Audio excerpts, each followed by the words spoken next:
just leaving Stoke Barton campsite behind me in Stoke, which is a mile outside of Hartland Quay. A really good campsite. £12.50. It was everything you'd expect from a campsite, plus it's got a nice little sort of lounge kitchen area with a couple of microwaves, kettle and a freezer. There's also a laundry room on site, and with washing machines, tumble dryers, and a shop. It's pretty impressive stuff already this morning. I can see why people like the North Devon section, just and say how rugged it is, because it is crazy beautiful out here in Hartland Quay. This is the best bit so far, to be honest. I can see it for quite a long way up, but it already feels a bit more like a coast path. Turn you around a bit. See, it's feeling more of a coast path. Yesterday wasn't like this. It was all walking through farm fields with hedgerows or in the woods. You were never down by the sea.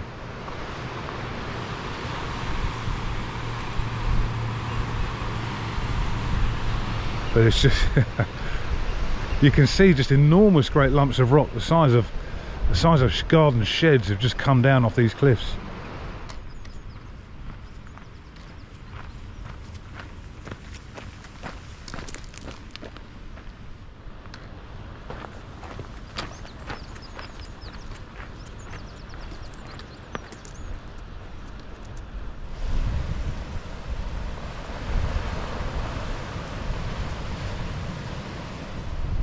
So this is the first real big drop and climb today. This is where I was going to wild camp last night, but because I was so tired and it was quite windy and I'd never set the tent up before, I thought better do it in the secluded spot of a campsite. But I've just bumped into another walker, and he said once I get up here you're all right for about 3 miles, and then you've got about 6 miles of hell, which is pretty much what I thought it would be today. Something to look forward to, eh?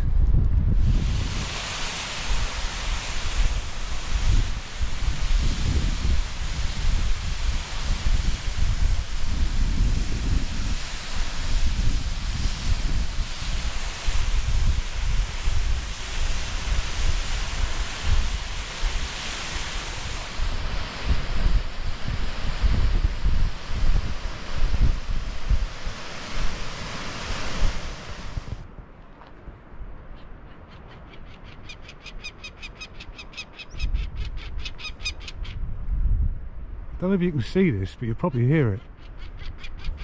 It's a peregrine falcon. 2 of them.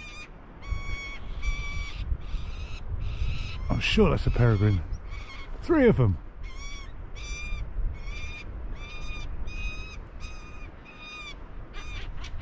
How cool is that?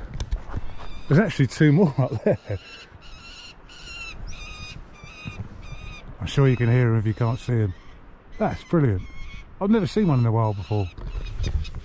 I'm actually getting strafed by this peregrine now. I'm getting strafed by this peregrine now, so close I can hear a whoosh. She comes over my head.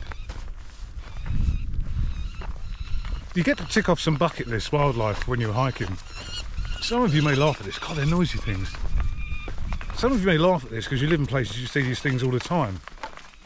But I saw a lizard yesterday. Never seen a lizard. I keep looking now because he was getting really close to me. I've never seen a lizard before in the countryside. Tiny little thing it was, even smaller than half the size of a newt. I saw a hare when I was on the Thames path. Never seen a hare before. Loads of rabbits, but never seen a hare before. But now peregrines. I'm almost certain the peregrines, they're actually playing with each other on the cliff top, and they're doing that thing where they bend their wings back and just dive bomb each other. That was impressive to see. The speed they were going at. Unreal. Oh man, that'll keep you happy for the next mile. I'm about 3.5 miles out of Hartland Quay there. There's a nice little flat spot with a bench here for a wild camp, but it is really exposed. It would make a great wild camp spot on a calm night. Just stopped just before Welcome Mouth Bay here, because this is the start of the tough section. I'm 5 miles out from Hartland Quay, and I've got to be honest, it's been really nice, easy walking. Now the tough bit begins, and this is something I'd completely forgotten about. So I'm going to turn you around, because this is a bit of a bit of a moment here on the coast path. So this hill here is Devon. That one there is Cornwall. In between that one and that one, I cross the border into Cornwall and I'm done with North Devon. It's these little markers you get that really sort of cheer you up. I think once I get up into, this is the first one I've got to get down, then there's one behind this hill. So it does look relatively flat for a period afterwards, which is nice. To give me a bit of a rest stop after that. And just behind this first hill as well is Ronald Duncan's writing hut. So I can have a little sit down there and maybe put a brew on before I carry on. When you come over the brow of the hill, you really see how steep this is. This is just the first one. Someone's wild camping down there. It's 10:43. Nothing like packing up early. I think I need to be a little bit more of a maverick like that when it comes to wild camping. I mean, not leaving my tent up at 10:43 for God's sake, but having a little less, you know, I'm going to leave the places I found it, just not worry so much about people catching me. And there are people like that who just don't care. But this is a lot steeper when you actually get over the brow. I'd like to say it looks steeper coming down here than it does going up there, but that'd be a silly thing to say right now until I get up there.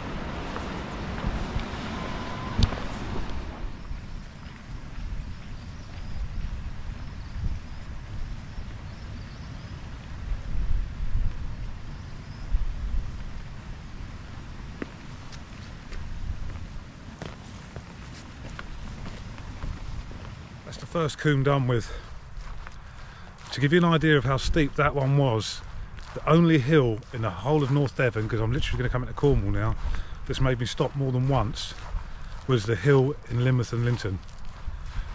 That, I stopped on that 3 times to catch my breath. That one was a whopper. I've just passed another walker. He reckons the next coombe is easier going my way than it was going the opposite way that he's just gone. Let's see if I think he's lying to me when I get there. The only good thing about this bit here, there's a couple of things to look at on the way. Obviously the moment of passing into Cornwall, the Ronald Duncan's writing hut, which I think is just over this brow here, and a little hawker's hut as well, which I'll show you when I get there. Right, we're just approaching Ronald Duncan's writing hut, where he would sit here, look out the views and write. So let's go and have a little nosy inside.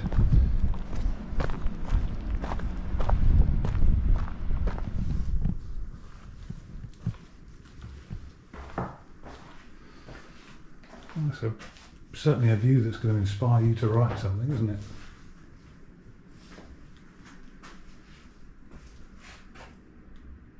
Oh yeah, the hut's locked at night, so you wouldn't be able to camp in here, or anywhere in this valley which is a nature reserve.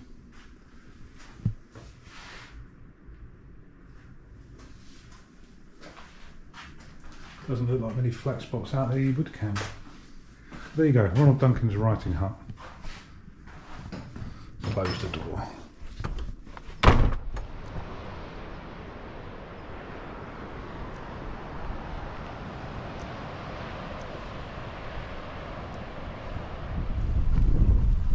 Here we go, crossing over into Cornwall.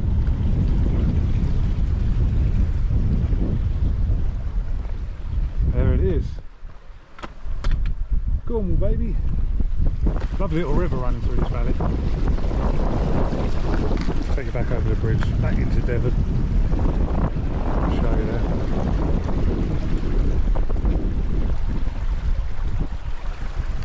Right, Cornwall. Let's have some pasties. Devon, you have been magnificent. I can't wait to see you back on the flip side, because your coastline has been absolutely spectacular at times. But Cornwall's the one I was actually looking forward to. It's not the place I've really been to much. I've been to Newquay and Padstow and Camelford, which is a quiet town, but other than that, I've not really been to Cornwall. So this is the bit for me I'm looking forward to. So I hope it impresses me as much as Devon has, because Devon has been great. Second valley done. The other guy walking the other way was right. It was much easier coming down.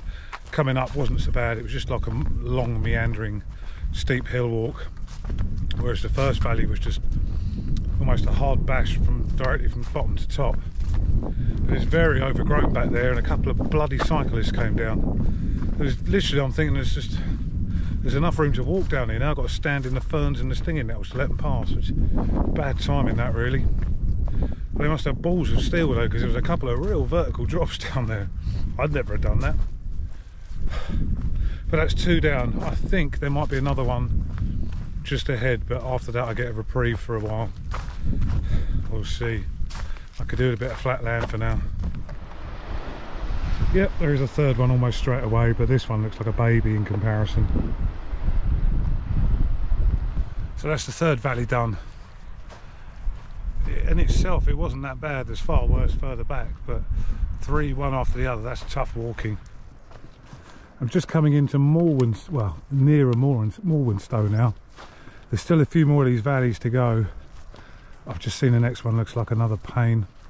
But just for your information, this church you see here, there is, on other people's videos, there is a toilet in there that seems to be unlocked all the time, and a sink.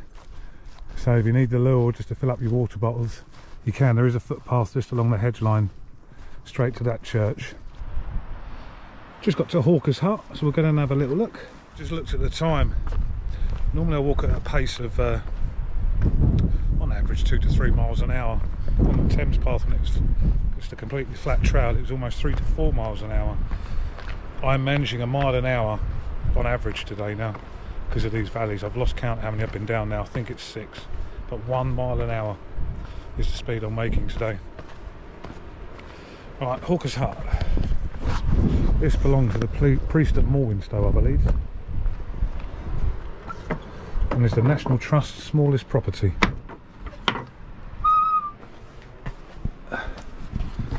Oh. God, if you were, you could just about lay down or get comfortable in here for the night if you had to. Bit of an uncomfortable one, but it's just covered in graffiti. So there you go, Hawker's Hut, the National Trust's smallest property.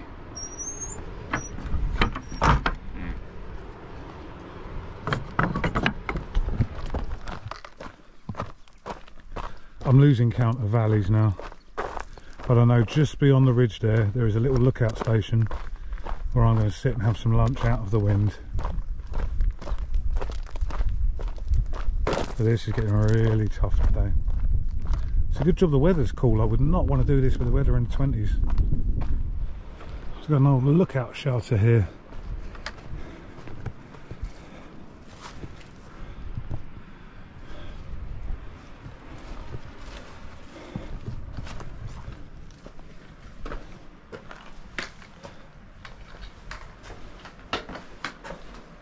I did actually consider whether this would make a place to sort of bunk down in if the weather was good one night, but to be honest with you, it's not long enough. And you just have a cold draft through these air bricks anyway, not to mention the lack of windows. But it's sheltered enough for me to stop and have some lunch. I'm hoping Bude is just round the headland there, because I've had enough.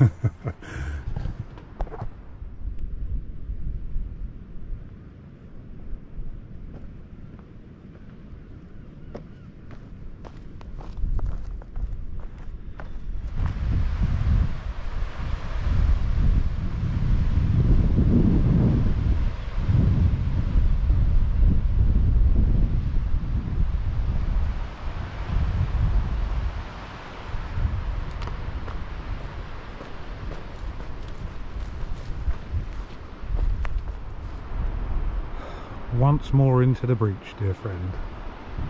This is getting silly. I've lost count now. I've lost count of these valleys. I think I've done 7 or 8. I'm hoping this is, I think this might be 1 more after this, and then it should be fairly flat into Bude. Oh, this is a long drawn out one. This one looks like the longest one. So I'm hoping it's not going to be quite as steep, but that looks tough. This is the valley right next to the radio station. Now look at that. What an amazing little pitch that would be for the night. I wouldn't get me 2 manor in there, but 1 man tent would be an amazing little pitch. Out of the wind, nice little stream to help you nod off at night. No one is catching you down here. Oh, that's the pitch dreams are made of. I think I can see Bude towards the end of those sandy beaches. God, it's been tough today. I can definitely see one more hill ahead of me. I think that's the last one of the day, because after that it looks like a gradual downhill cliff fork. That'd be nice to get onto there actually. Slow down. It's 2:30 now. I've probably walked a good 11 miles, 12 miles maybe. I think probably near 11 on trail, 12 in total from the campsite. It's a good job it's the 3rd day. That's when I get my walking legs, and they were needed today. Yeah, by the 3rd day your body tends to toughen up and accept it a bit more, and you can sort of do better distances, longer distances, and withstand the the battering you're taking.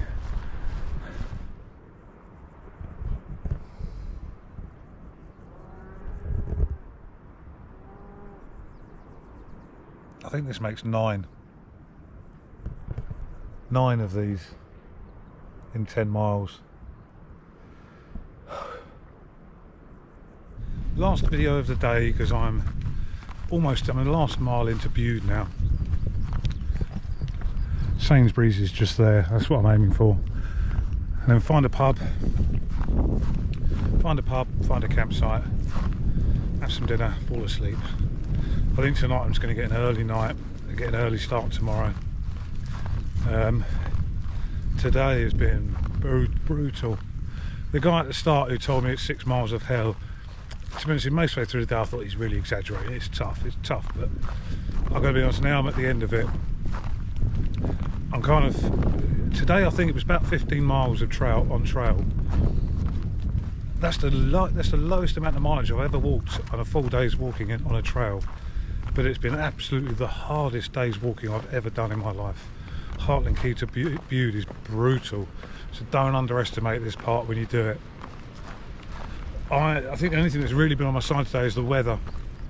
It's been cloudy with a cold breeze all day, which means I haven't had to carry loads of water. I've got away with it, but I couldn't imagine doing this stretch in 20 plus heat. And if it was nearer 30, you're gonna struggle. It is tough. I counted 9 valleys in the end, plus there's more rolling hills. They're 3 miles into Bude after that, 3 or 4 miles into Bude, but 9 valleys and a couple of little smaller combes to get up and down as well, and then the rolling hills. I don't know what the elevation is, but I reckon you could get up and down Ben Nevis and up, probably back some way up again in the same amount of meters you've gained today. It's been tough. So I'm going to head on to Bude. I will see you in the morning. I don't even know where I'm going to tomorrow. I think somewhere near Boscastle. It's been so long since I've looked at map book 2, because I've been focusing on map book 1. I can't really remember. But I think tomorrow the destination is somewhere near Boscastle, just before it. So I will sign off for today, and I will go and collapse. See you tomorrow.